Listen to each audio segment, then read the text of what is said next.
நாடுகளின் தலைவர்கள் மக்களின் எதிர்பார்ப்பை பூர்த்தி செய்யக்கூடிய வகையில் தங்களுடைய ஆட்சியை தொடர்கிறார்களா? இல்லை. மக்கள் விரும்பக்கூடிய அமைதியையும் இன்னும் மக்கள் விரும்பக்கூடிய பல்வேறு நல்ல விஷயங்களை தரக்கூடிய ஒரு தலைவர் என்றால் நபிகள் நாயகம் ஸல்லல்லாஹு அலைஹி வஸல்லம் அவர்கள்தான்.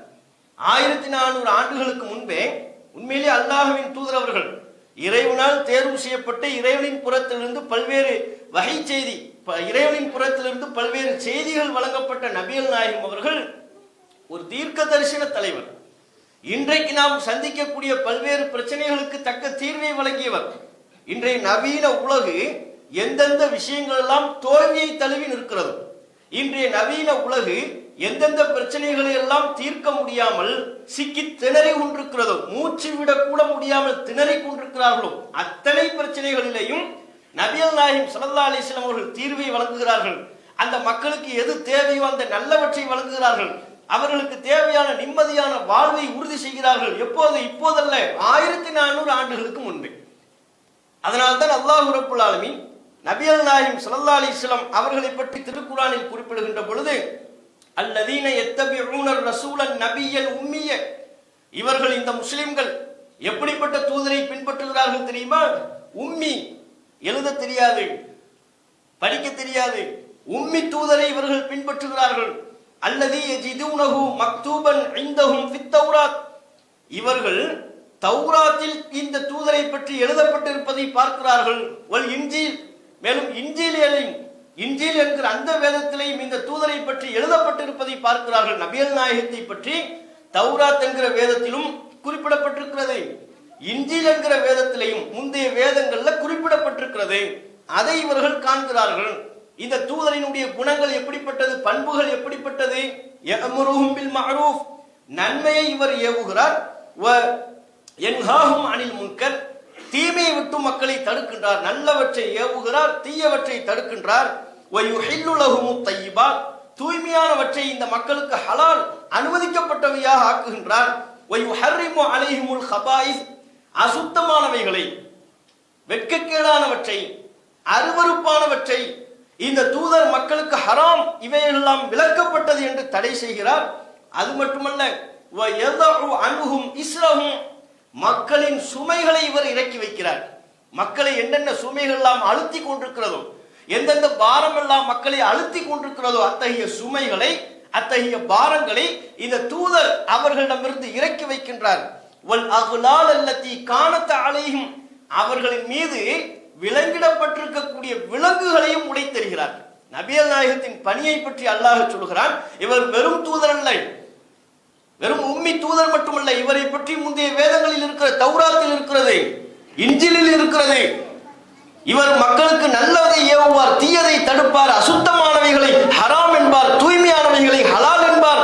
அது மட்டுமல்ல, மக்களை எந்தெந்த சுமைகள் அழுத்தி கொண்டிருக்கிறதோ அந்த சுமைகள் எல்லாம் இறக்கி வைக்கக்கூடிய தூதர். மக்களின் கரங்களையும் கால்களையும் எத்தகைய விலங்குகள் பிணைக்கப்பட்டிருக்கிறதோ அந்த விலங்குகளை அடித்து நொறுக்கக்கூடிய தூதர். அந்த பணியை செய்கிறார் என்று அல்லாஹ் ரப்புல் ஆலமீன் நபிகள் நாயகத்தை பற்றி சொல்வதை பார்க்கணும். இது அல் அராஃப் என்கிற அத்தியாயத்தில் 157வது வசனம். அதே போல தௌபா என்கிற அத்தியாயத்தில் 128வது வசனத்தில் அல்லாஹ் இந்த தூதரை பற்றி சொல்கிறான், லக்கது ஜாஅக்கும் ரசூலும் மின் அன்ஃபுசிக்கும், உங்களிலிருந்தே ஒரு தூதர் உங்களிடம் வந்திருக்கிறார். எப்படிப்பட்ட தூதர்? அசீசுன் அலைஹி மா அனித்தும், நீங்கள் சிரமப்படுவது அவருக்கு பாரம். அந்த தூதர் உங்களுக்கு வாய்க்கப்பட்டிருக்கிற, உங்களுக்கு நான் தேர்வு செய்து அனுப்பியிருக்கிற இந்த தூதர் நீங்கள் சிரமப்படுவதை பார்த்தார் அவர் கஷ்டப்படுவார். நீங்க சிரமப்படுறது, மக்களாகிய நீங்கள் எந்தெந்த வகையில எல்லாம் சிரமப்படுறீங்களோ, வழி தெரியாம, சரியான வழி கிடைக்காம, சரியான கருத்துக்கள் கிடைக்காம, அல்லது பிறரால் அடிமைக்கு உள்ளாக்கப்பட்டு எந்தெந்த வகையில நீங்க சிரமப்படுறீங்களோ அதையெல்லாம் பார்த்து இந்த தூதர் சிரமமாக, தனக்கு ஏற்படுகிற சிரமமாக கருதுவார். அது அவருக்கு பாரம். அசீசுன் அலைஹி மா அனித்தும், நீங்கள் சிரமப்படுவது அவருக்கு பாரம். ஹரீசுன் அலைக்கும், உங்கள் மீது உங்களுக்கு நன்மை ஏற்பட வேண்டும் என்று பேரார்வம் கொண்டவர். உங்க வாழ்க்கையில நல்லது வரணும். ஏன் இப்படி கஷ்டப்படுறாங்க? ஏன் வழி தெரியாம நிக்கிறாங்க? ஏன் சிரமப்படுறாங்க? ஏன் இவர்களை ஒடுக்குகிறார்கள்? ஏன் இவர்களின் உரிமைகளை பறிக்கிறார்கள்? உங்களுக்கு இழைக்கப்படுகிற கொடுமைகளையும் உங்களுக்கு இழைக்கப்படுகிற அநியாயங்களையும் பார்த்து மனம் பொறுத்துக் கொள்ள முடியாதவர். உங்களுக்கு ஏற்படுற சிரமத்தை பார்த்து அவர் சிரமப்படுகிறார். உங்களுடைய சிரமத்தை நீக்க வேண்டும் என்று அவர் ஆர்வம் கொள்கிறார். சொல்கிறார், ஹரீசுன் அலைக்கும், உங்கள் வாழ்க்கையில் நன்மை ஏற்பட வேண்டும் என்று ஆர்வப்படக்கூடியவர், பில் முஃமினீன ரவுஃபுர் ரஹீம், மூமின்களிடத்தில் அன்போடும் இரக்கத்தோடும் நடந்து கொள்பவர் என்று அல்லாஹ் ரப்பல் ஆலமீன் நபிகள் நாயகம் ஸல்லல்லாஹு அலைஹி வஸல்லம் அவர்கள் வந்து அந்த பணியை பற்றி சொல்கிறார்.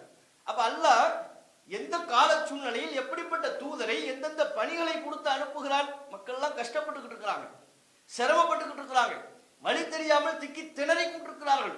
அவர்களுக்கு வழிகாட்டுவதற்கு அல்லாஹ் ரப்பல் ஆலமீன் நபிகள் நாயகம் ஸல்லல்லாஹு அலைஹி வஸல்லம் அவர்களை அனுப்பி இருக்கிறார்.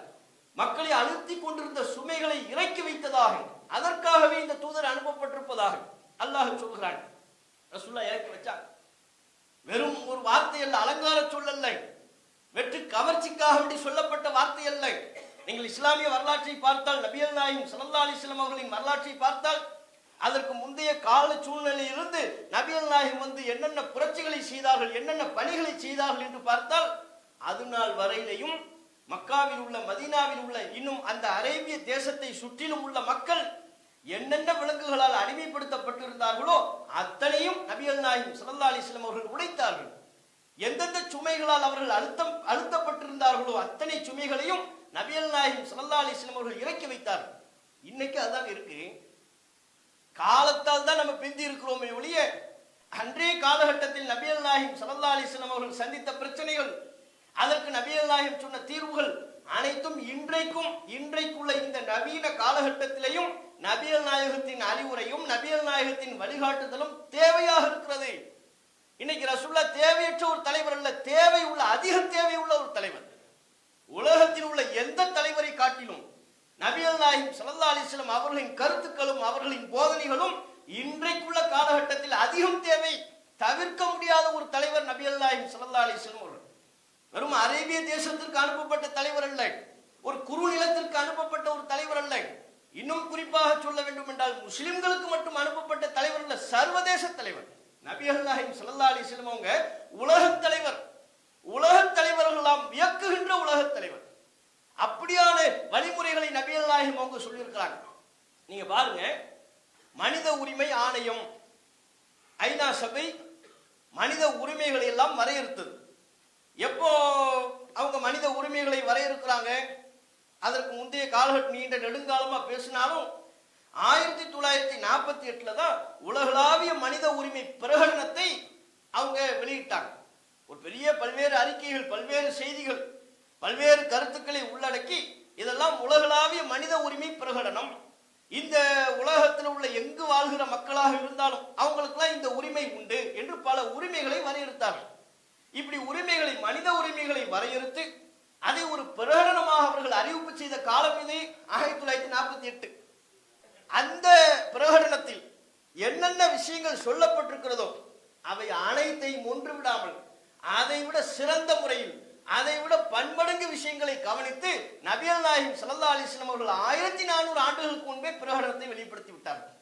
இன்றைக்கு இந்த 1948 மனிதர்களுக்கு இந்த உரிமை வேண்டும், அந்த உரிமை வேண்டும், இதோ மனித உரிமை பிரகடனம், ஐநா சபையின் சார்பாக வெளியிடப்படுகிற அறிவிப்புகள், வெளியிடப்பட்ட அறிவிப்புகள், இது எல்லாத்தையுமே ரசூலுல்லாஹ் எப்போ முடிச்சிட்டாங்க, சாப்டர் க்ளோஸ்.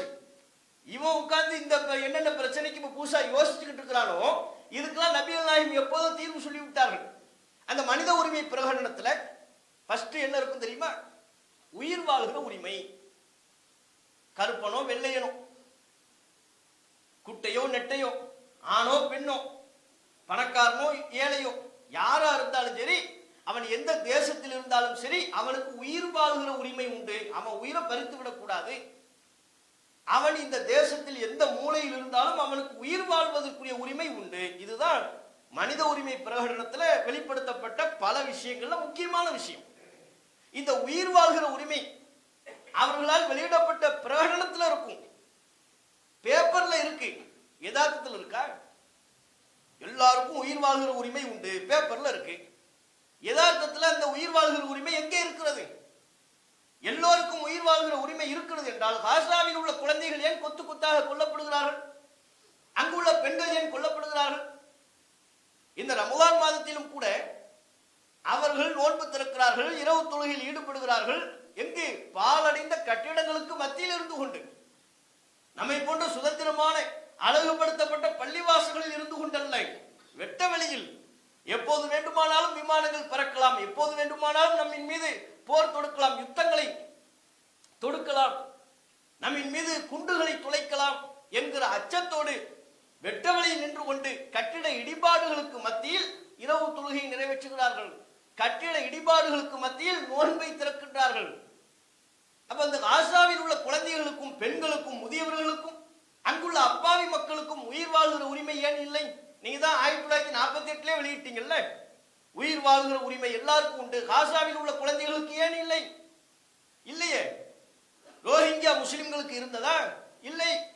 ஏன் நமது அண்டை நாடு இலங்கை தமிழர்கள் அவர்களுக்கு உயிர் வாழ்கிற உரிமை இருந்ததா?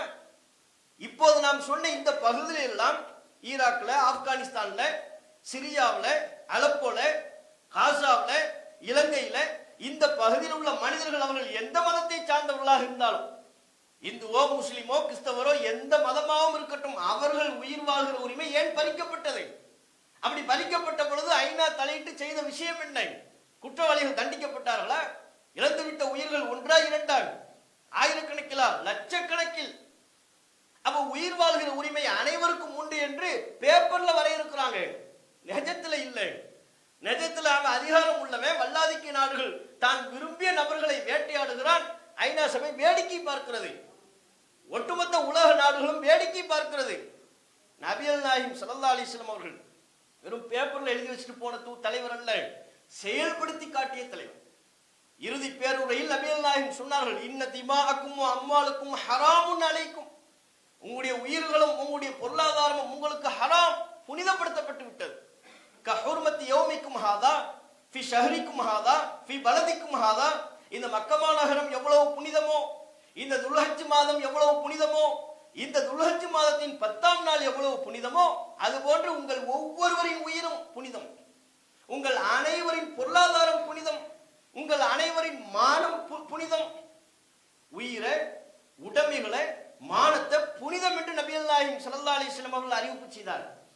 வெறும் வெற்றி அறிவிப்புள்ள ஐநா வெளியிட்டதை போன்ற அறிவிப்பு பிரகடனம் அல்ல, வெற்றி பிரகடனம் அல்ல, செயல்படுத்தி காட்டினாங்க ரசூலுல்லாஹ். ஒவ்வொரு உயிருக்கும், அவன் முஸ்லிமோ யூதனோ முஸ்லிம் அல்லாதவரோ யாரா இருந்தாலும் அனைவரின் உயிருக்கும் நபிகள் நாயகம் ஸல்லல்லாஹு அலைஹி வஸல்லம் அவர்கள் பொறுப்பேற்று பாதுகாப்பளித்தார்கள். ரசூலுல்லாஹ் சொன்ன அந்த அறிவிப்பு, ஒவ்வொருவரின் உயிரும் புனிதம், எல்லா உயிரும் பாதுகாக்கப்பட வேண்டும். அப்படி நபிகள் நாயகம் ஸல்லல்லாஹு அலைஹி வஸல்லம் அவர்கள் சொல்லிய காரணத்தினால்தான் நீங்க பாருங்க, போர்ல கூட யுத்தம் என்பது நபிகள் நாயகத்தின் மீது திணிக்கப்பட்டது. அல்லாஹ்வின் தூதர் யுத்தங்களை விரும்பவில்லை. இருந்த போதிலும் அந்த யுத்தத்தின் போது கூட பெண்கள் கொல்லப்படக்கூடாது, சிறுவர்கள் கொல்லப்படக்கூடாது, முதியவர்கள் கொல்லப்படக்கூடாது, மத துறவிகள் கொல்லப்படக்கூடாது, வழிபாட்டு தலங்கள் இடிக்கப்படக்கூடாது, யுத்தத்திற்கு சம்பந்தம் இல்லாத அப்பாவிகள் கொல்லப்படக்கூடாது. இதையெல்லாம் அல்லாஹ்வின் தூதர் தம்முடைய தோழர்களுக்கு சொன்னது மட்டுமல்ல, ஒவ்வொரு யுத்த காலத்திலையும் அல்லாஹ்வின் தூதர் இந்த ஒழுங்குமுறைகளை பேணினார்கள். இப்படி ஒரு தலைவரை நீங்க காட்டுங்க. இன்றைக்கு ஒட்டுமொத்த உலகத்தில் உள்ள மனிதநேயத்தை அடிப்படையில் செயல்படுகிற, மனிதர்களை நேசிக்கிற எல்லா மனிதர்களும் விரும்புவது என்ன? எதுக்குப்பா இந்த யுத்தம்? சரி, அப்படியே சண்டை போறீங்க, ஏன்பா பிள்ளைகளை குழந்தைகளை ஏன்பா கொல்றீங்க? அதைத்தானே கேட்கிறாங்க. ஏன் குழந்தைகளை கொல்லணும்? ஏன் பெண்களை கொல்லணும்? ஏன் யுத்தத்திற்கு சம்பந்தம் இல்லாத அப்பாவிகளை கொல்லணும்? இந்த பிஞ்சு முகங்கள் எல்லாம் உங்கள் எதிரிகளா? உங்களுடைய ஆயுதங்களுக்கு இரையாகக்கூடியவர்களா? இவர்கள் தான் உங்களை அழிக்க புறப்பட்டு வந்த எதிரிகளா? எல்லா மனிதநேயத்தை விரும்புகிற மக்கள் கேட்கிறாங்கல்ல. அப்ப மக்களின் இந்த எதிர்பார்ப்பை பூர்த்தி செய்யக்கூடிய தலைவராக இன்றைக்கு இருக்கிற எந்த தலைவரும் இல்லை. 1400 ஆண்டுகளுக்கு முன்பு மக்கமா நகரம் கண்ட, மதீனா நகர் கண்ட தலைவர் நபிகள் நாயகம் ஸல்லல்லாஹு அலைஹி வஸல்லம் அவர்கள் இருந்தார். யுத்தங்களை யாரையும் டச் பண்ணக்கூடாது, பெண்களை டச் பண்ணக்கூடாது, குழந்தைகளை டச் பண்ணக்கூடாது, முதியவர்களை டச் பண்ணக்கூடாது, அப்பாவிகளை தொடக்கூடாது. யுத்தத்தையே ரசூலுல்லாஹ் பெரும்பாலும் தவிர்க்கத்தான் நினைத்தார்கள். ஆனா இன்னைக்கு சண்டையே ரசூலுல்லாஹ் எப்படி போட்டாங்கிறீங்க? இல்ல, நீ எதிரியவன் சண்டை போடணும்னு நினைக்கிறியா? வாப்பா தனியா போகும், ஒரு இடத்த சூஸ் பண்ணும், 2 பேரும் சண்டை போடுவோம், இதுதான் சண்டை. இன்னைக்கு இவங்க உட்காந்து ஒரு பட்டன் அமுக்குவான், அது அங்க குண்டு போய் விழும். எங்க விழும்? எந்த வீட்டுல விழுதோ அவன் தான் பயங்கரவாதின்றான். 500 வீடு இடிஞ்சு விழுந்துருச்சியா, அவன் தான் பயங்கரவாதி. இவன் எங்க குண்டை போடுறானோ, எந்த பகுதிக்கு செல்கிறதோ, எந்த பகுதியில அந்த மக்கள் எல்லாம் செத்து மடிகிறார்களோ அனைவரையும் பயங்கரவாதின்றான்.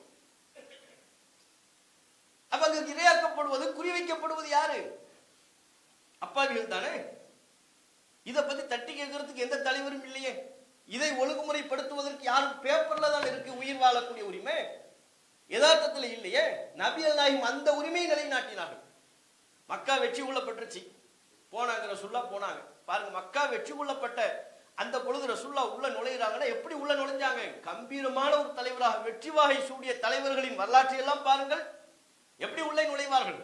இத்தனைக்கும் மக்காவில் உள்ள மக்கள்லாம் யார்? எதிரி. பல முஸ்லிம்களை கொன்று குவித்தவர்கள், முஸ்லிம்களுக்கு சொல்லனா துன்பங்களை கொடுத்தவர்கள், வார்த்தைகளை விவரிக்க முடியாத அளவிற்கு கொடுமைகளை இழைத்தவர்கள். அந்த ஊரை, அந்த எதிரிகளை நபிகள் நாயகம் வெற்றி வாகை சூடி உள்ளே சென்ற பொழுது என்ன வேண்டுமானாலும் செய்திருக்கலாம் அல்லவா?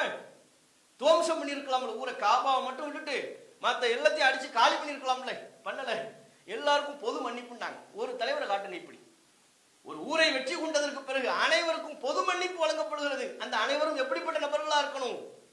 முஸ்லிம்களுக்கு தொல்லை கொடுத்தவர்கள், பரம எதிரிகள், பல்வேறு நபர் சொந்த ஊரை விட்டு விரட்டினவங்க.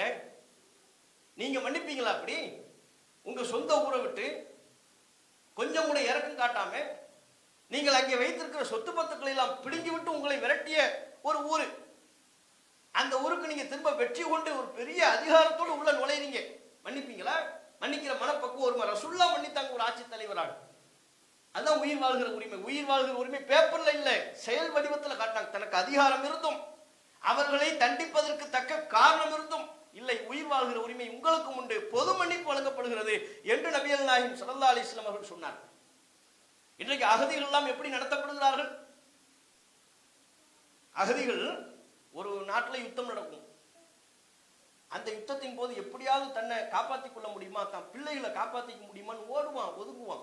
ஏதாவது ஒரு நாட்டுக்கு போயிட மாட்டோமா, கடல் வழியா தரை வழியா எங்கேயாவது போய் ஒதுங்குவோம் நினைப்பான். ஏற்றுக்கொள்ள மாட்டார், எந்த நாடும் ஏற்றுக்கொள்ளாது. அதான் இன்னைக்கு அப்படித்தான் நிலைமை இருக்கு. இந்தியாவே சிஏங்கிற பேர்ல என்ன சொன்னாங்க? பாகிஸ்தான், பங்களாதேஷ், ஆப்கானிஸ்தான் இருந்து வர்ற மற்றவங்களுக்குலாம் இடம் உண்டு, முஸ்லீமுக்கு இல்லை. முஸ்லீம் வந்து அவன் ஓடத்தான் செய்யணும், அவன் வரக்கூடாது, அவனை நாங்கள் ஏற்றுக்க மாட்டோம், முஸ்லீமே ஏற்றுக்க மாட்டோம் என்று டிக்ளேர் பண்ண நாடு இந்த நாடு தான். இது போன்று ஒவ்வொரு நாட்டிலையும் மத ரீதியாக பாகுபாடு இல்லாம எங்க நாட்டுக்கு எவனும் வராதிங்கன்றாங்க. யாரும் வராதிங்கப்பா, நாங்க ஏத்துக்க மாட்டோம்ன்றாங்க. அப்படிதான் நீங்க பாருங்க, சிரியாவில் யுத்தம் நடந்துச்சு, யுத்தம் குண்டு மலை பொழிகிறது, அவன் செதறி ஓடுறான், எங்க போகணும்னு தெரியல. அப்போ ஒரு குடும்பம், அந்த குடும்பம் ஏதோ ஒரு போட்டு, சின்ன போட்டில் ஏறி கடற்கரை வழியா எப்படியாவது தப்பிச்சு போயிடலாம்னு நினைக்கிறாங்க. அனைவரும் மூழ்கி செத்து போனாங்க. அதுலதான் ஐலான் குருதி என்கிற ஒரு சிறுவன், ஒரு பாலகன், 3 வயசு, அங்கிருந்து தப்பிச்சு போய் துருக்கி கடற்கரை ஓரத்தில் செத்து கிடக்கலாம். தரை மணல்ல முகம் புதைத்து அந்த புகைப்பட உலகத்தை உலுக்கிய புகைப்படங்களில் அது ஒன்று. இன்றைக்கும் நீங்கள் கூகுள்ல இணையதளத்தில் பார்க்க முடியும். ஐலான் குருதி என்று அடியுங்கள். தரை மணலில் ஒரு சின்ன ட்ரெஸ் போட்டுக்கிட்டு இப்படி முகம் அந்த மணலில் பட தண்ணி முகத்துல வர்ற செத்து கிடப்பான். யார் அவன்? அவன் பெற்றோர் எப்படியாவது நம்ம உசுரை கொடுத்தாவது நம்ம பிள்ளைய காப்பாற்றிட மாட்டோமா என்று தப்பித்து ஓடியவன். யாரும் இடம் கொடுக்கல, அங்கேயும் மூழ்கி இறந்து விட்டார்கள். இப்படி மூழ்கி இறந்தவர்களின் வரலாறு அதிகம். ரோஹிங்கியா முஸ்லிம்கள், பங்களாதேஷ் கடற்கரை ஓரத்துல ஒருத்தர் கடற்கரை ஓரம் காலை நேரத்தில் செல்கிறார். அங்கே ஏதோ ஒரு பெரிய மூட்டை மாதிரி இருக்கு, போய் பார்த்தா எல்லாம் அகதிகள், கடற்கரையை வழியா வந்தவர்கள், குளிர்ல விரைச்சு செத்து போயிருக்கலாம் அகதி. இப்ப அகதிகளை யாரும் ஏற்றுக்கொள்ளாமல் உயிர் வாழ்வதற்குரிய உரிமை அவங்களுக்கு இல்லை. அனைவருக்கும் உயிர் வாழும் உரிமை உண்டுன்னு சாசனத்துல இருக்கு, மனித உரிமை பிரகடனத்துல இருக்கு, நடைமுறையில் இருக்கா? அகதிகளுக்கு உயிர் வாழ்ற உரிமை இல்லை. நீ எங்க கடற்கரையிலேயே விழுந்து செத்துப்போம், குழுல இருந்து செத்துப்போய் எப்படி போ, எங்க கேடு கட்டு போவியோ எங்களுக்கு தெரியாது, உனக்கு நீ எங்க நாட்டுக்கு வராத. இதான் உலகத்தில் உள்ள எல்லோரும் சொல்கிறார்கள். மக்கள் எதிர்பார்ப்பது என்ன? அவர்கள் தப்பி பிழைப்பதற்கு, அண்டி ஓரத்தில் ஒதுங்கி பிழைப்பதற்கு ஒரு இடம் கிடைக்காதான் இன்னைக்கு மக்கள் ஏற்கிறாங்க. அந்த இயக்கத்தை பூர்த்தி செய்யக்கூடிய தலைவர்கள் உலகத்தில் யாரும் இல்லை. நபிகள் நாயகம் ஸல்லல்லாஹு அலைஹி வஸல்லம் அவர்கள் பூர்த்தி செய்தார். மதீனாவில் தான் ஆட்சியாளராக இருந்த பொழுது அகதியா மதீனாவுக்கு யாரும் வர்றாங்களா, மதீனாவில் உள்ள குடிமக்களுக்கு சொன்னார்கள், அகதியாக வருபவர்கள் உங்கள் சகோதரர்கள், உங்க வீட்டுல உங்க சகோதரனா ஏத்துக்குங்க, அவனுக்கு தங்குறதுக்கு நீங்க இடம் கொடுங்க, அவனுக்கு சாப்பிட நீங்க சாப்பாடு கொடுங்க. அகதி என்று முத்திரை குத்தாமல், தமிழ்நாட்டில் கூட இலங்கையிலிருந்து வரக்கூடிய சில அகதிகளை ஏத்துக்குவாங்க, தமிழ் பேசுகிற அகதிகளை ஏற்றுக்கொள்வார்கள். அவங்கள ஒரு முகாம்ல ஒதுக்கி வைப்பாங்க. நபிகள் நாயகம் ஸல்லல்லாஹு அலைஹி வஸல்லம் அவர்கள் எப்படி, அவெல்லாம் அகதி இல்லப்பா, உங்க சகோதரன் அவன், என்று சொன்னவர்களே ரசூல் ஸல்லல்லாஹு அலைஹி வஸல்லம் அவர்களே மக்காவிலிருந்து மதீனாவிற்கு மதீனாவில் உள்ள மக்கள் அழைத்ததின் பேரில் வந்தவர்கள். அந்த வழி ரசூலுல்லாஹ்வுக்கு தெரியும். அப்ப அஹதி என்று சொல்லி ஒருவனுடைய உயிர் போய்விடக்கூடாது, அவனுடைய உரிமை பறிக்கப்பட்டு விடக்கூடாது என்று அவனுக்கான உரிமையும் நபிகள் நாயகம் ஸல்லல்லாஹு அலைஹி வஸல்லம் அவர்கள் நிலைநாட்டினார்கள். இதாங்க இன்றைக்கு ரசூலுல்லாஹ்வுடைய அறிவுரைகள் தேவை என்று ஆகிறதா இல்லையா? இன்றைக்குள்ள காலகட்டத்தில் அல்லாஹ்வின் தூதரை கழிச்சிருவீங்களா நீங்க? ரசூலுல்லாஹ்வை தவிர்த்து விட முடியுமா? இன்னைக்கு எல்லா தலைவர்களும் யுத்தங்களின் மீது, போரின் மீது, செல்வத்தின் மீது கவனம் கொண்டிருக்கக்கூடிய வேளையில நபிகள் நாயகம் ஸல்லல்லாஹு அலைஹி வஸல்லம் அவர்கள் அமைதியின் மீது கவனம் கொண்டார்கள்.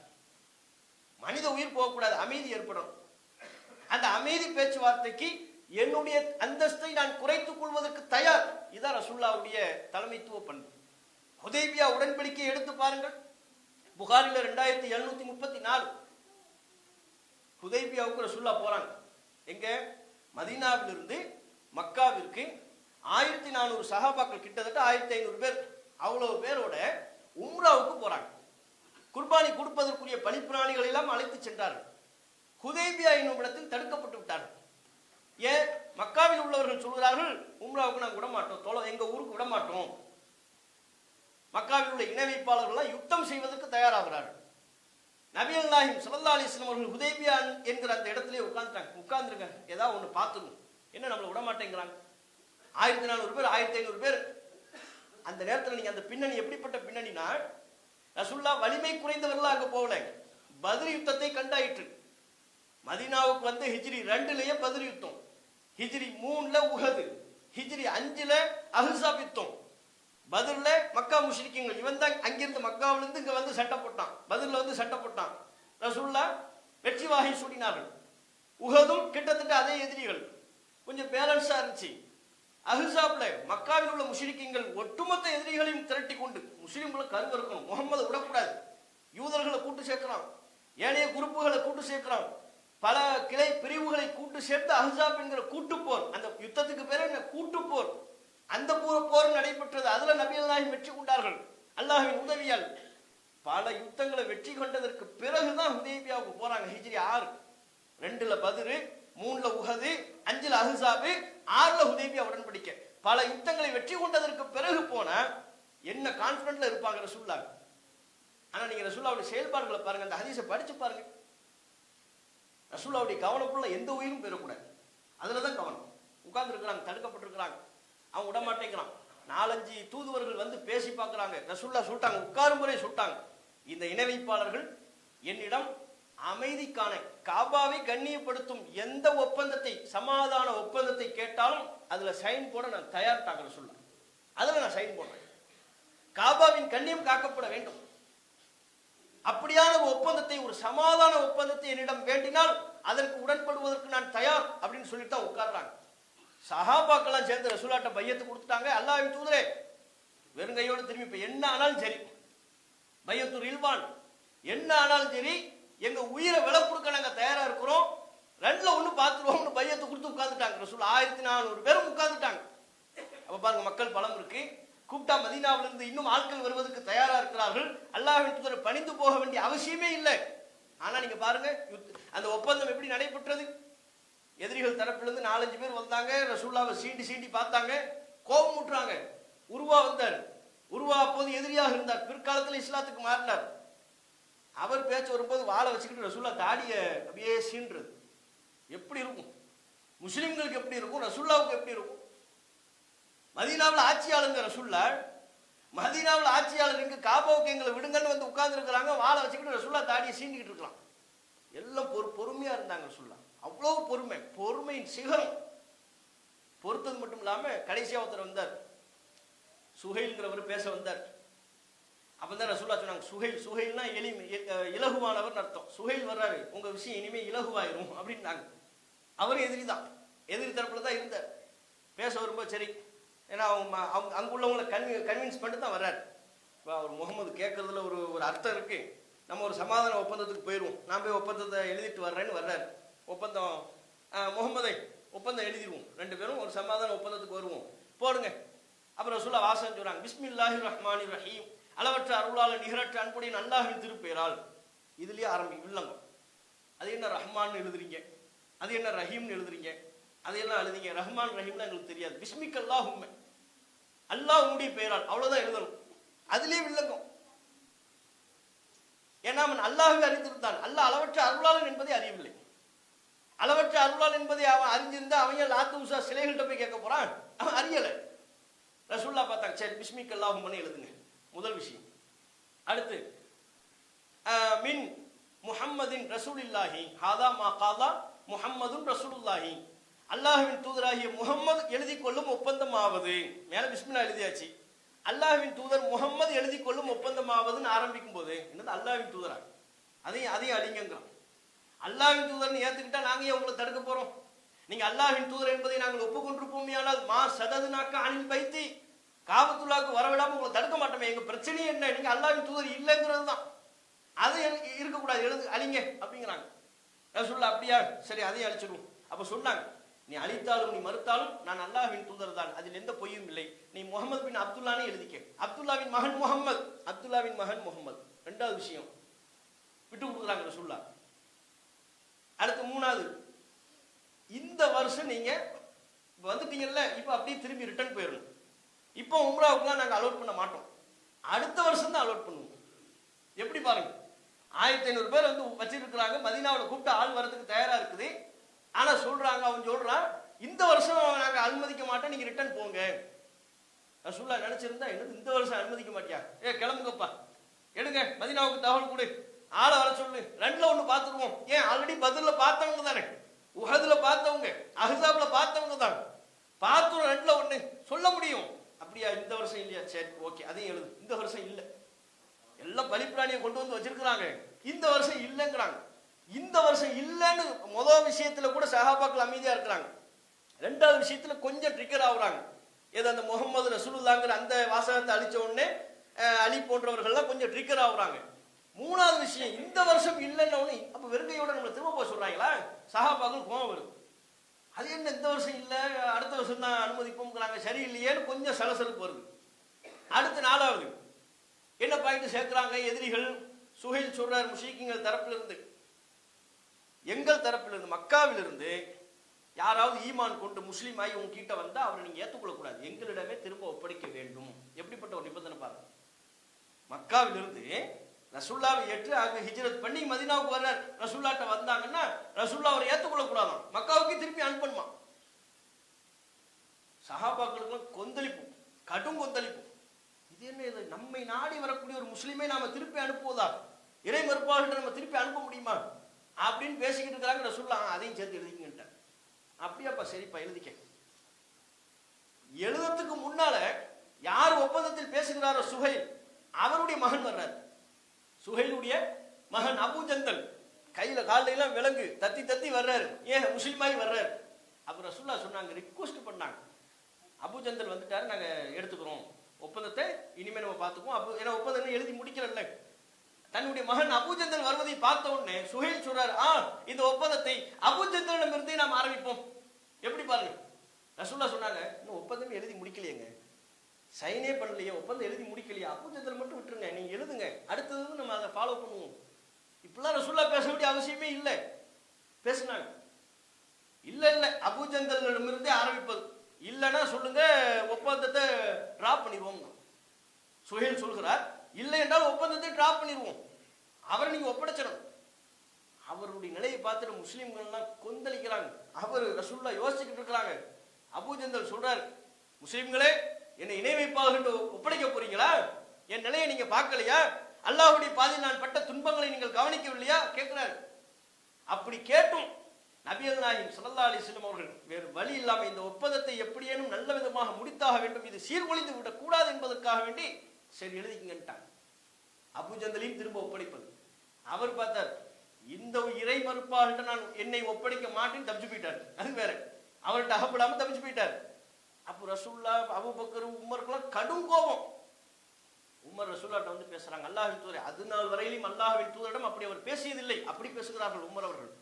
நாம் சத்தியத்தில் இல்லையா, எதிரிகள் அசத்தியத்தில் இல்லையா, ரசூலுல்லாஹ்ட்ட வந்து நாம் சத்தியத்தில் தானே உள்ளோம், எதிரிகள் அசத்தியத்தில் இருப்பது உண்மைதானே, அப்படி என்றால் அவர்கள் சொல்கிற ஒவ்வொரு நிபந்தனைகளுக்கும் நாம் அடிபணிய வேண்டிய அவசியம் என்ன?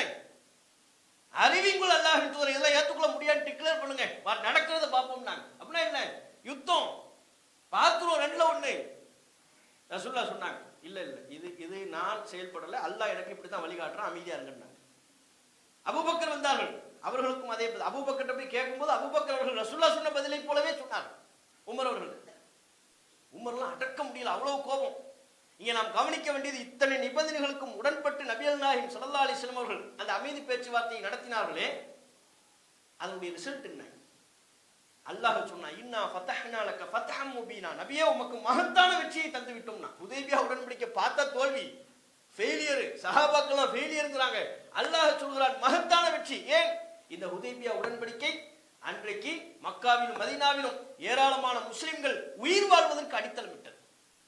அந்த அமைதி பேச்சுவார்த்தை, அமைதி உடன்படிக்கை நடைபெறாவிட்டால் இன்றைக்கு காசாவில் கொத்து கொத்தாக கொல்லப்படுகிறார்கள் முஸ்லிம்கள். அதுபோன்று சஹாபாக்கள் அன்றைக்கு கருவறுக்கப்பட்டிருப்பார்கள்.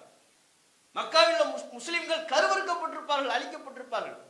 மதீனாவில் உள்ள முஸ்லிம்கள் அழிக்கப்பட்டிருப்பார்கள். அல்லாஹ் அதன் மூலம் ஒரு நன்மையை நாடுறான். அப்ப பாருங்க, ஒரு ஆட்சி தலைவர்னா யுத்தத்தை விரும்பக்கூடாது, அமைதியை விரும்பணும். எதிர்கால தொலைநோக்கு இருக்கணும். இப்ப நமக்கு பின்னடைவு தான், ஆனால் அந்த நேரத்தையே பின்னடைவாக கருதாமல் நீண்ட கால நோக்கில் பார்க்கின்ற பொழுது இது நமக்கு நம்ம மக்கள் உயிர் வாழ்வதற்கு உண்டான அடித்தளத்தை ஏற்படுத்தும், மகத்தான வெற்றியாக திகழும் என்று நபிகள் நாயகம் ஸல்லல்லாஹு அலைஹி வஸல்லம் அவர்கள் தூர நோக்கு பார்வையோடு சிந்தித்தார்களே. இன்னைக்குள்ள எந்த தலைவர், எந்த ஆட்சி தலைவர்கள், எந்த நாட்டு தலைவர்கள் அமைதியை விரும்புறாங்க? எல்லாம் பரபரப்பு. அணுகுண்டு வச்சிருக்கிறவன் தான் பெரிய தேச தலைவன். அணுகுண்டு வைத்திருப்பவர்கள் தான் தேச தலைவர்களாக, ஒரு நாட்டின் தலைவர்களாக, அதிகாரமிக்க தலைவர்களாக போற்றப்படுகிறார்களே ஒழிய அமைதியை விரும்பக்கூடியவர்கள் நாட்டின் தலைவர்களாக இன்றைக்கு பார்க்கப்படுறதில்லை. ஆனால் நபிகள் நாயகம் ஸல்லல்லாஹு அலைஹி வஸல்லம் அவர்கள் அமைதியை விரும்பிய தலைவர், மக்கள் விரும்பக்கூடிய தலைவராக நபிகள் நாயகம் இருந்தாங்க. ரசூலுல்லாஹ்ட்ட எந்த சர்வாதிகாரமும் கிடையாது, நான் எடுத்ததுதான் முடிவு இல்லை. அல்லாஹ் சொன்னா, ஷாவிருஹும் ஃபில் அம்ர், நபியே மக்களிடம் நீங்கள் கலந்து ஆலோசிப்பீராக. ஒரு இறை தூதர், அல்லாஹ்விடமிருந்தே வஹி செய்தி வருகிறது, அதை விட அவர் மக்களிடம் கலந்து ஆலோசிப்பதற்கு என்ன இருக்கிறது? அல்லாஹும் அவரும் பேசிக்கொண்டாலே போதுமானது. இருந்த போதிலும் அல்லாஹ் சொன்னான், நபியே வஷாவிருஹும் ஃபில் அம்ர், மக்களின் காரியங்களில் அவர்களோடு நீங்கள் கலந்து ஆலோசிப்பீராக. வணக்க வழிபாட்டில் கலந்து ஆலோசிக்க வேண்டிய தேவையில்லை. சுபு தொழுகை 2ஆ 4ஆ 3 தொழுவோமா, அதுக்கு கலந்து ஆலோசிக்க வேண்டிய அவசியம் இல்லை. மக்கள் விவகாரம் என்று வருகின்ற பொழுது நீங்கள் அவரோடு கலந்து ஆலோசிக்க வேண்டும், கலந்து ஆலோசிப்பீராக. அல்லாஹ் சொன்ன அந்த உத்தரவுக்கேற்ப பல விஷயங்களை ரசூலுல்லாஹ் கலந்து ஆலோசித்ததை நீங்க பார்க்க முடியும். காரணம் என்ன? சர்வாதிகார தலைமையா ரசூலுல்லாஹ் இல்லை. இன்னைக்குள்ள ஆட்சியாளர்கள் அப்படித்தான் இருக்கிறாங்க. அவங்க எடுக்கிறது தான் முடிவு. அந்த சர்வாதிகாரம் தான் மக்களினுடைய அழிவுக்கு அவர்களை அழைத்து செல்கிறது. கேள்வி கேட்கிற உரிமை இருக்கா ஆட்சியாளர்கிட்ட? ரசூலுல்லாஹ்ட்ட இருந்துச்சு. நபிகள் நாயகத்திடத்துல யாருனாலும் கேள்வி கேட்க முடியும். துண்டை இறுக்கி போட்டு செல்வத்திலிருந்து தாங்கன்னு கேட்டார்ல, எத்தனை ஹதீஸை நம்ம கேள்விப்படுறோம்.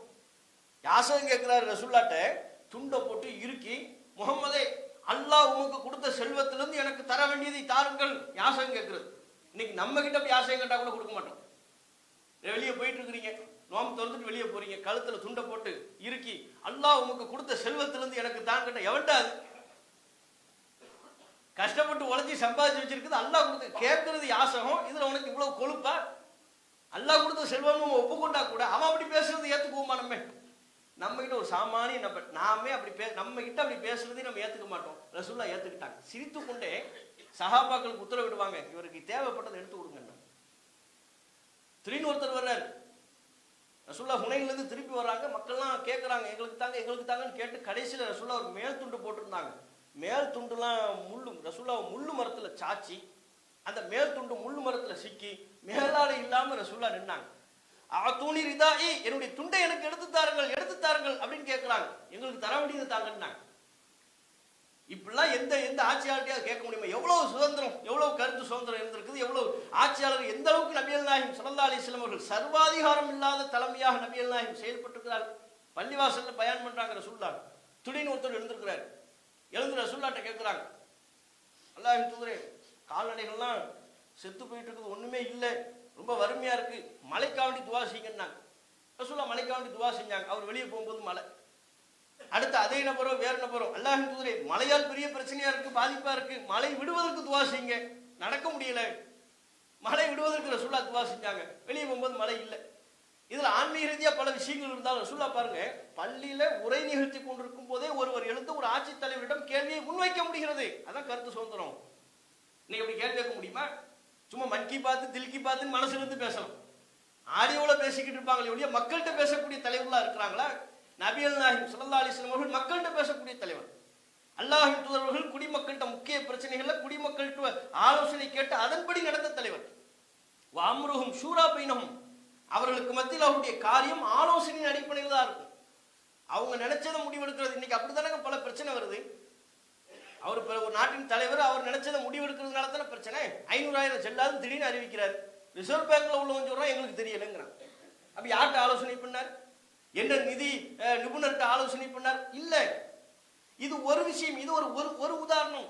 பல தலைவர்கள் தங்களுக்கு எவ்வளவுக்கு எவ்வளவு பெரிய பெரிய அதிகாரம் வழங்கப்பட்டிருக்கிறதோ அதற்கு தக்க தாங்கள் நினைத்த முடிவுகளை எடுப்பதால் மக்களுடைய வாழ்க்கை பாதிக்கப்படுகிறது.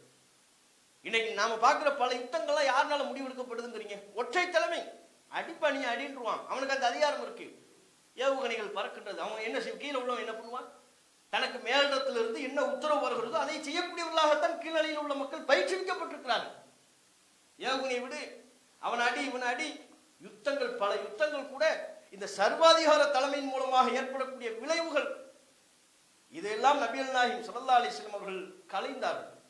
நபிகள் நாயகம் ஸல்லல்லாஹு அலைஹி வஸல்லம் அவர்கள் இத்தகைய போக்குகளை எல்லாம் அளித்தார்கள். எவ்வளவு உரிமைகள் ரசூலுல்லாஹ் கொடுத்தாங்க. இன்னைக்கு பெண்களுக்கு உரிமை வேண்டும்னு பல போராட்டங்கள் நடைபெறுவதை பார்க்கிறோம். ரசூலுல்லாஹ் 1400 ஆண்டுகளுக்கு முன்பே பெண்களுக்கு எல்லா வடிவத்திலான உரிமைகளையும் கொடுத்தார்கள். திருமணம் பண்ணும்போது மகர் அதை கொடுக்கணும்னாங்க. ஏன்? அன்றைக்குள்ள காலகட்டத்தில் பெண்களை மனமுடிப்பதற்கு எதையும் கொடுப்பது வழக்கம் இல்லை.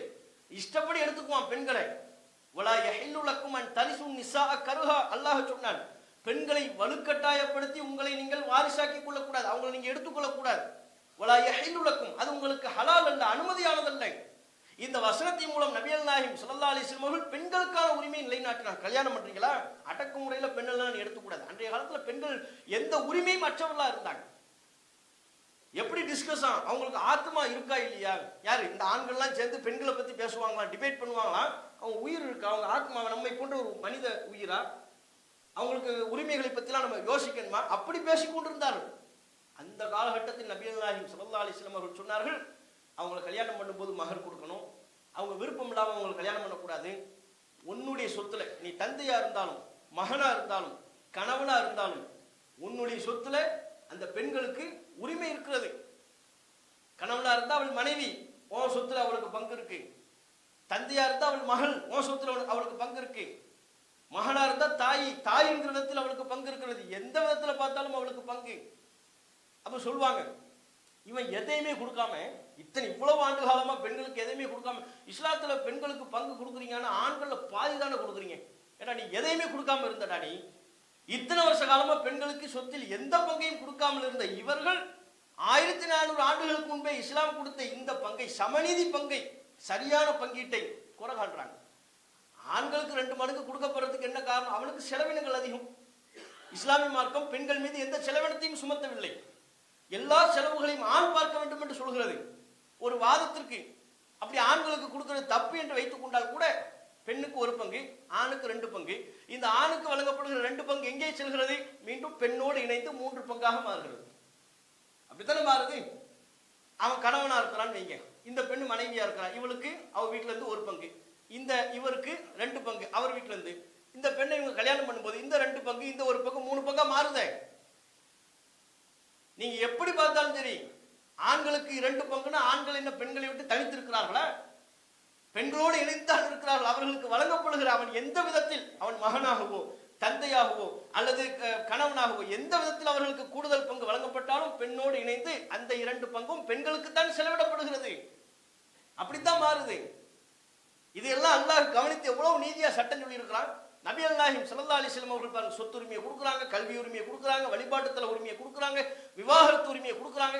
இவன் இன்னைக்கு 1948 உட்கார்ந்துக்கிட்டு பெண்களுக்கு என்னென்ன உரிமை கொடுக்கணும்னு பேசிக்கிட்டு இருக்கான். அப்ப பாருங்க, ரசூலுல்லாஹ் எப்பேற்பட்ட தலைவர், தீர்க்க தரிசன தலைவர் அல்லவா?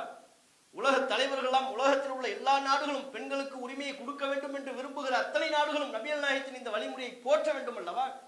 நபிகள் நாயகத்தின் இந்த கருத்துக்களை புகழ வேண்டும் அல்லவா? நபிகள் நாயகம் ஸல்லல்லாஹு அலைஹி வஸல்லம் அவர்கள் அடிமை வர்க்கத்தையே ஒழித்தார்கள். அடிமைகள் இருந்த காலகட்டத்தில் அவர்களுக்கான உரிமையை கொடுத்தார்கள். அடிமைகளை உங்கள் சகோதரர்கள் என்று நபிகள் நாயகம் சொன்னார்கள். அடிமைன்னு நினைக்காதப்பா, அவன் உன்னுடைய சகோதரன். நீ எதை சாப்பிடுறியோ அதையே உன்னுடைய அடிமைக்கும் சாப்பிடக்கூடு. நீ எதை உடுத்துகிறாயோ அதையே உன்னுடைய அடிமைக்கும் உடுத்தக்கூடு. அடிமைகள் இருந்த காலகட்டத்திலேயே நபிகள் நாயகம் ஸல்லல்லாஹு அலைஹி வஸல்லம் அவர்கள் இப்படி சொன்னவர்கள். அதற்கு பிற்பாடு ஒவ்வொன்றுக்கும் இஸ்லாமிய மார்க்கத்தில் பாவங்கள் குற்றங்கள் செய்கின்ற பொழுது ஒவ்வொன்றுக்கும் பரிகாரமாக அடிமையை விடுதலை பண்ணு, அடிமையை விடுதலை செய், அடிமையை விடுதலை செய் என்று மார்க்கம் வலியுறுத்தி சொல்லி சொல்லி அடிமை என்கிற வர்க்கமே இல்லாமல் முழுவதுமாக ஒழிக்கப்பட்டது. இது எவ்வளவு பெரிய சீர்திருத்த புரட்சி! இப்படிப்பட்ட புரட்சிகளை செய்யக்கூடிய தலைவர்கள் தான் இன்றைக்கு வேண்டும். குற்றவியல் சட்டங்களை நிலைநாட்டினார்கள். நாட்டில் ஸ்ட்ராங்கா நிலைநாட்டினாங்க. ஏன்? அதுல மனிதர்களுக்கு வாழ்க்கை இருக்கு. திருடானா கையை வெட்டணும், விபச்சாரம் பண்றானா, திருமணம் ஆனவனாக இருந்தால் மக்கள் மத்தியில் அவனுக்கு கல்லறி தண்டனை, உயிர் போகணும். திருமணம் ஆகாதவனா கசையடி. இப்படியான குற்றவியல் சட்டங்களை நிலைநிறுத்துகின்ற பொழுது அந்த நாட்டு மக்கள் எவ்வளவு பாதுகாப்பு உணர்வாங்க. திருடுறான் கையை வெட்டிட்டானா அடுத்தவன் திருடுவானா? திருடுறான் வலது கையை வெட்டியாச்சுங்க, அடுத்து எப்படி திருடுவான்? ரெண்டாவது திருடுனா இடது கையை வெட்டியாச்சு, முடிஞ்சு போச்சு. இதுக்கப்புறம் எப்படி திருடுவான்? திருடுற என்ன வருமா? அது அவனுக்கு என்ன வர்றதை விடுங்க. ஒரு ஊர்ல ஒரு 10-20 பேர் வலது கை இல்லாம சுத்திக்கிட்டு இருக்கலாம். என்ன நினைப்போம்? ஆஹா எல்லாம் திருட்டு பாட்டிடா, திருடுனா இதான் கதி, கை போயிரும், சாப்பிடறதுக்கு கை இருக்காது நினைப்போமா இல்லையா? அச்சம் மக்களுக்கு மத்தியில் வருமா? இதான மக்களுக்குரிய உயிர் வாழ்கிற உரிமை, அவருடைய பொருளாதார உரிமை அனைத்தும் பாதுகாக்கப்படும். இது இன்னைக்கு உட்கார்ந்துக்கிட்டு என்ன இதெல்லாம் காட்டு மிராண்டித்தனமான சட்டம். சரி வேற என்ன? நீ என்ன சட்டம் வச்சிருக்கிற நீ சொல்லு. இஸ்லாமிய மார்க்கத்தின்படி நபிகள் நாயகம் ஸல்லல்லாஹு அலைஹி வஸல்லம் அவர்கள் உலக தலைவர் என்கிற அடிப்படையில் உலகத்துக்கு ஒரு சட்டத்தை சொல்றாங்க. திருடுனா கையை வெட்டணுங்கிறாங்க. இதுல தப்பா எல்லாருக்கும் பாதுகாப்பு இருக்கு. இல்லைன்னா திருட்டு பைய அராஜகம் தாங்க முடியாது, அட்டூழியம் பண்ணுவான். எவ்வளவு அட்டூழியம் இன்னைக்கு நடக்குது. பெரிய பெரிய வயதானவர்கள் அவங்க நகையை பிடுங்கக்கூடிய விதமா கழுத்தை இருக்கிறாங்க, காதை இருக்கிறாங்க, கொண்டு போட்டு போறான். வீட்டுல யாரும் இல்ல, பெரியவர்கள் மட்டும்தான் இருக்கிறாங்கன்னு அடிச்சு கொண்டுட்டு போறாங்க. நகைக்காக வேண்டி, பொருளாதாரத்துக்காக வேண்டி சிசிடிவி கேமராவோட மாற்றுறான். ஏழை விவகாரங்களை கையும் களவுமா மக்கள் பிடிக்கிறாங்க. அப்ப இந்த தண்டனையை கொடுத்து அழுத்தி அவனா திருடுவானா? கையை வெட்டுறது காட்டு நாட்டித்தனம். சரி நீ என்ன சட்டம் வச்சிருக்கிற சொல்லு. இல்ல அவனை ஜெயில போச்சு வச்சு 3 வேளை சாப்பாடு கொடுத்து வாரத்துல ஒரு நாள் லெக் பீஸ், வெளியே போகும்போது சகல விதமா கவனிச்சு அனுப்புனா திரும்ப திரும்ப திருடுவான். நீ சொல்றது திருட்ட ஒழிப்பதற்குரிய வழியா இல்லையப்பா. பாலியல் ரீதியா வல்லுறவுக்கு ஆளாக்குறானா கடும் தண்டனை இருக்கணும். அப்பதானே அடுத்து எங்கேயும் போக மாட்டான், சமூகத்தை சீர்கெடுக்க மாட்டான். விபச்சாரம் செய்கிறார்களா? அதெல்லாம் சமூகத்தை சீர்கெடுக்கிற விஷயங்கள். அப்ப சமூக அமைதியை சீர்குலைக்கிற விஷயங்களுக்கு அல்லாஹ்வின் தூதர் கடும் ஒரு சட்டங்களை நிலைநாட்டினார்கள். குற்றவியல் சட்டம், அதன் மூலம் நபிகள் நாயகம் ஸல்லல்லாஹு அலைஹி வஸல்லம் அவர்கள் நிலைநாட்டினார்கள். ஹுதைல் என்கிற கோத்திரத்தை சார்ந்த 2 பெண்மணி, 2 பேருக்கு சண்டை. அதுல ஒரு அம்மா கல்லை விட்டு எறிய அந்த அம்மா வயிற்றுல கருவா இருக்கிறாங்க. கரு கலைஞ்சிருச்சு. ரசூலுல்லாஹ்ட்ட வழக்கு வந்துச்சு. நபிகள் நாயகம் சொன்னாங்க, கரு கலைந்தாலும் அதுவும் ஒரு உயிர், அந்த உயிருக்கு தக்க பரிகாரத்தை அந்த பெண் வழங்க வேண்டும் என்று சொன்னார். கொலை செய்ய வேண்டும் என்கிற நோக்கத்தில் அந்த பெண் கல்லை எறியவில்லை. தண்டனை ஒரு சண்டையில எரிந்ததுதான். அதனால கொலைக்குரிய தண்டனை அல்ல, ஆனால் ஒரு உயிர் பறிபோனதுக்குரிய பரிகாரத்தை அந்த பெண், கல்லை வீசிய அந்த பெண் வழங்கியாக வேண்டும் என்று நபிகள் நாயகம் சொன்னார்கள். புகார்ல 2910 வயிற்றில் உள்ள கருவின் சிசுவை கூட வெளிவருவதற்கு முன்பே அதற்கான பாதுகாப்பை உத்தரவாதம் செய்தவர்கள் நபிகள் நாயகம். அப்படி ஒரு தலைவரை நீங்க காட்டுங்க உலகத்துல. ஆசிபா கோவில் வச்சு பாலியல் வல்லுறவுக்கு ஆளாக்கப்பட்டா என்ன நிலைமையாச்சு? யார் பாதுகாத்தா? அதுக்குரிய என்ன குற்றம், என்ன தண்டனை நிலைநாட்டப்பட்டது? பல்கிஸ் பானுவை பாலியல் வல்லுறவுக்கு ஆளாக்கியவர்களுக்கு என்ன தண்டனை வழங்கப்பட்டது? சிறுமியோ பெரியவர்களோ அவர்கள் பாலியல் வல்லுறவுக்கு ஆளாக்கப்படும் போதும் கொல்லப்படும் போதும் அந்த கொலையாளிகளுக்கே தக்க தண்டனை இன்னைக்கு இல்லை. நபிகள் நாயகம் ஸல்லல்லாஹு அலைஹி வஸல்லம் அவர்கள் ஒரு சிசு கல்லை விட்டு, நோக்கமே இல்லை, நோக்கம் இல்லாம ஏதோ சண்டையில கல்லை விட்டு எரிஞ்சாங்க, சிசுக்கு கலைஞ்சிருச்சு, அதுக்கே ரசூலுல்லாஹ் பரிகாரம் கொடுக்கணும்னா. இதுதான் ரசூலுல்லாஹ்வுடைய ஆட்சி, இதான் ரசூலுல்லாஹ்வுடைய நேர்மை, இதான் ரசூலுல்லாஹ்வுடைய நிர்வாகம், அட்மினிஸ்ட்ரேஷன். இப்படி எந்த உலக தலைவர்கள் இருக்கிறாங்க? சமூகத்துக்கு எதெல்லாம் கெடுதி அதையெல்லாம் தடுத்தாங்க. மது கூடாது, சூதாட்டம் கூடாது, படிப்படியா சொல்லி மதுவை டோட்டலா ரசூலுல்லாஹ் ஒழிச்சிட்டாங்களே. இன்னைக்கு அப்படி காட்ட முடியுமா? மது ஹராம்னாங்க, படிப்படியா சொல்லி அல்லாஹ்வுடைய அச்சத்தை சொல்லி மறுமை சிந்தனையை சொல்லி சுய ஒழுக்கத்தை சொல்லி மது ஹராம்னு சொல்லும்போது மதுவெல்லாம் கொட்டிடுறாங்க. ரசூலுல்லாஹ்வுடைய அறிவிப்பாளர் வர்றார், அலா இன்னல் ஹம்ர கது ஹுர்ரிமத், அறிந்து கொள்ளுங்கள் மது ஹராமாக்கப்பட்டு விட்டது. இந்த அறிவிப்பு வருவதற்கு முன்பு அபூ தல்ஹா ஏனைய நபித்தோழர்களோட மது குடிச்சுக்கிட்டு இருக்கிறாங்க. அனஸ் தான் ஊத்திக்கிட்டு இருக்கிறாரு. அபூ தல்ஹாவின் மகன் அனஸ், உம்மு சுலைமா அவங்களுடைய மகன் அனஸ் ஊத்திக்கிட்டு இருக்கிறாரு. அறிவிப்பாளர் வந்துட்டாங்க, மது ஹராம். உடனே அபூ தல்ஹா சொல்றாரு, அனஸே எல்லாத்தையும் கீழே போட்டுட்டாங்க. இப்படி ஒரு இதை பார்க்க முடியுமா நீங்க? இன்னைக்கு நம்மளே என்ன செய்வோம், எதையாவது ஒன்று செய்யறதா இருந்தா என்ன, ஒரு நாள் வைப்போம், புத்தாண்டிலிருந்து நான் இதை கடைபிடிக்க போகிறேன். நல்லா கடைபிடிச்சார் அவர். நம்ம ஆட்கள், நான் இனிமே சாப்பாடு டயட் இருக்க போறேன். எப்பத்துல இருந்து? நோம்புல இருந்து. எப்ப நோம்புல டயட்டை ஃபாலோ பண்ண முடியுமா? நோம்புல தான் இவர் வகை வகையா சாப்பிடுறாரு. நோம்புல இருந்து டயட்டை நான் ஃபாலோ பண்ண போறேன், அப்போதுல இருந்து ஆரம்பிக்க போறேன், இப்போதுல இருந்து ஆரம்பிக்க போறேன். பல வியாக்கியானம் நம்ம கிட்ட இருக்கும். ரசூலுல்லாஹ் சொன்னாங்க மது ஹராம். ஹராம் என்று சொல்ல கேட்ட மறு வினாடி மதுவை கொட்டுங்கன்னாங்க. நம்ம சொல்லுவோமா? நம்ம அப்படியே சொன்னாலும் அதுல ஒருத்தர் சொல்வார், வீண் வரையும் பண்ண வேண்டாம், இப்ப மட்டும் குடிச்சிருவோம், அதுக்கப்புறம் பாப்போமே. இப்படி சொல்லதுக்கு ஆள் இருக்கும். நபிகள் நாயகம் ஸல்லல்லாஹு அலைஹி வஸல்லம் அவர்கள் எப்படிப்பட்ட சமூகத்தை உருவாக்கினார்கள் பாருங்க. இது மாதிரி எல்லா சுய ஒழுக்கத்தை இன்னைக்கு உலகம் எதையெல்லாம் பேசுத, சூழலியல் சார்ந்து அல்லாஹ்வின் தூதர் அவ்வளவு சொல்லியிருக்கிறாங்க. தேங்கி இருக்கிற நீர்ல சிறுநீர் கழிக்காதீங்கன்னாங்க ரசூலுல்லாஹ்.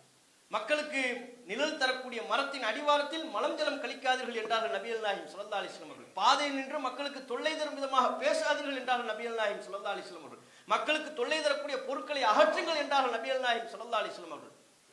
மரம் ஒருவர் நட்டால் அதிலிருந்து ஒரு காகமோ அல்லது ஒரு உயிரினமோ ஒரு எறும்போ எது அந்த மரத்தின் கனியை சாப்பிட்டாலும் மறுமை நாள் வரை மரத்தை நட்ட அந்த முஸ்லிமுக்கு நன்மை வந்து சேர்ந்து கொண்டே இருக்கும் என்றார்கள் நபிகள் நாயகம் ஸல்லல்லாஹு அலைஹி வஸல்லம் அவர்கள். எதை பத்தி ரசூலுல்லாஹ் சொல்லல, சுய ஒழுக்கத்தை பற்றி எல்லாவற்றையும் அல்லாஹ்வின் தூதர் அவர்கள் சொன்னார்கள். அதனால தான் சொல்றோம், இன்னைக்குள்ள காலகட்டத்துல மதுவையெல்லாம் டோட்டலா தடை பண்ணாங்க. எவ்வளவு போதைப் பொருட்களுடைய நடமாட்டம் இருக்கு, இளைஞர்கள் சீரழிந்து கொண்டிருக்கிறார்கள். எந்த அரசாவது தடுக்குதா? அதன் மூலம் வரக்கூடிய வருமானத்தை வைத்துக் கொண்டு அதுலதான் எங்களுக்கு வருமானம் இருக்கிறது என்று மக்கள் செத்து மடிவதை வேடிக்கை பார்க்கக்கூடிய அரசாகத்தானே எந்த அரசையும் நம்ம பார்க்கிறோம். எந்த நாடா இருந்தாலும், எந்த கட்சியா இருந்தாலும், எந்த மாநிலமாக இருந்தாலும் மக்கள் கெடுவதை பற்றி அவர்கள் யோசிப்பதில்லை. தங்களுக்கு வருமானம் வருகிறதா போதும் என்று நினைக்கக்கூடிய ஆட்சியாளர்களுக்கு மத்தியில் தன்னுடைய வருமானம் பறிபோனாலும் பிரச்சனை இல்லை, மக்களின் நலம்தான் முக்கியம் என்று ஆட்சி செய்த நபிகள் நாயகம் ஸல்லல்லாஹு அலைஹி வஸல்லம் அவர்கள் உயர்ந்து நிற்கிறார்கள். இன்றைய உலகத்தின் தேவை நபிகள் நாயகம் ஸல்லல்லாஹு அலைஹி வஸல்லம் அவருடைய வழிகாட்டல் தான். அப்படிப்பட்ட காலகட்டத்திலே நபிகள் நாயகம் ஸல்லல்லாஹு அலைஹி வஸல்லம் அவர்கள் ஒரு வெறும் முஸ்லிம் சமூகத்திற்கு மட்டும் தலைவராக வரவில்லை, ஒட்டுமொத்த சமூகத்திற்கும் அருக்குடையாக அல்லாஹ் ரப்புல் ஆலமீன் நபிகள் நாயகத்தை அனுப்பியிருக்கிறான். இந்த 21ஆம் நூற்றாண்டிலேயும் மனிதர்கள் சந்திக்கின்ற பல்வேறு நவீன பிரச்சனைகளுக்கு அல்லாஹ்வின் தூதர் அவர்கள் அற்புதமான முறையில் வழிகாட்டுதல்களை வழங்கியிருக்கிறார்கள். அல்லாஹ்வின் தூதருடைய ஆட்சி முறை எங்கே செயல்படுத்தப்படுமோ அங்கே குடிமக்கள் அனைவரும் நிம்மதியான வாழ்வை உறுதி செய்து கொள்ள முடியும். அப்படி நபிகள் நாயகம் ஸல்லல்லாஹு அலைஹி வஸல்லம் அவர்களின் வழிகாட்டலில் இருந்து இந்த சமூக மக்கள், இந்த காலத்து மக்கள் படிப்பினை பெற வேண்டும், பாடம் பெற வேண்டும் என்கிற கோரிக்கையை வைத்தவனாக என்னுடைய உரையை நிறைவு செய்து கொள்கிறேன்.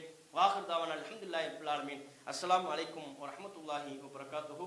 இன்ஷா அல்லாஹ் நாளையிலிருந்து அடுத்த ஒரு வார காலத்திற்கு சபீர் அலி எம்ஏசி அவர்கள் இஸ்ரவேலர்கள் ஒரு வரலாற்று பார்வை என்கிற தலைப்புல உரை நிகழ்த்த இருக்கிறாங்க. அனைவரும் தவறாமல் பங்கு கொள்ளும்படி கேட்டுக்கொள்கிறோம். அஸ்ஸலாமு அலைக்கும்.